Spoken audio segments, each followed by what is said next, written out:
ہماری غار میں بھی تو جان ہے. یہ جو باڈی ہے یہ بھی تو غار ہے, اس میں ہماری جان ہے. نظر آتی ہے کیا جی؟ نہیں آتی نظر. میری ہے مجھے نظر نہیں آتی تو دوسروں کو کیا نظر آئے گی؟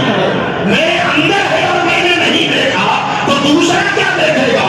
تو میرے اندر کی جان جب میں نہیں دیکھ پایا تو آمنہ کا لال جانے کائنات ہے, ساری دنیا کی جان ہے. اعلیٰ حضرت فرماتے ہیں جان ہے, جان کیا نظر آئے؟ کیوں عدو گرتے گان گھوم پھرتے ہیں؟ یہ دشمن غار کے ارد گرد کیوں گھوم رہے؟ ارے وہ جان ہے, جان نظر ہی نہیں آتی. اگر آ بھی جاتے تو نظر نہیں آتی. ایک روایت حضرت امام غزالی کی آپ کو بتا دوں. امام غزالی نے اپنی کتاب میں اس کو تحریر کیا ہے, غالباً مکاشفۃ القلوب میں شاید اس میں ہے. فرماتے ہیں کہ جب ابو بکر نے پہلے دیکھے نا دشمن کے تو گھبرا گئے, رسول اب کیا ہوگا؟ تو امام غزالی نے لکھا ہے کہ حضور نے فرمایا لا تخف, خوف کیوں کرتا ہے؟ کہ ادھر سے آئیں گے تو ہم ادھر سے نکلیں گے. اب غار بند ہے, راستہ ایک ہی ہے. حضور نے کہا کہ گھبراتے کیوں؟ یہ ادھر سے آئے گا تو ہم ادھر سے نکلیں گے. حضور نے جب ایسا کیا نا تو ابو بکر کی نظر ادھر پڑی, تو ابو بکر صدیق کا بیان ہے خدا کی قسم ادھر دوسرا دروازہ تھا. اور نہ صرف یہ کہ دروازہ تھا بلکہ اس کے باہر دریا تھا اور اس کے کنارے کشتی بنی ہوئی تھی. آقا نے فرمایا یہ ادھر سے آئیں گے تو ہم ادھر سے نکلیں گے. کہتے میں جب منہ سے دیکھا تو دریا نظر آ رہا ہے, دروازہ ہے اور کشتی بنی ہوئی ہے. فرمان لگا ہو گیا. اللہ فرماتا ہے کہ ہم نے ان پر سکینہ اتار دیا. مفسرین فرماتے ہیں یہ سکینہ سکون, حضرت ابو بکر کو سکون آ گیا. تو سکون کیسے آیا؟ ادھر دشمن کھڑا ہے اور بندہ اطمینان سے بیٹھا ہے. یہ سکون کیوں تھا؟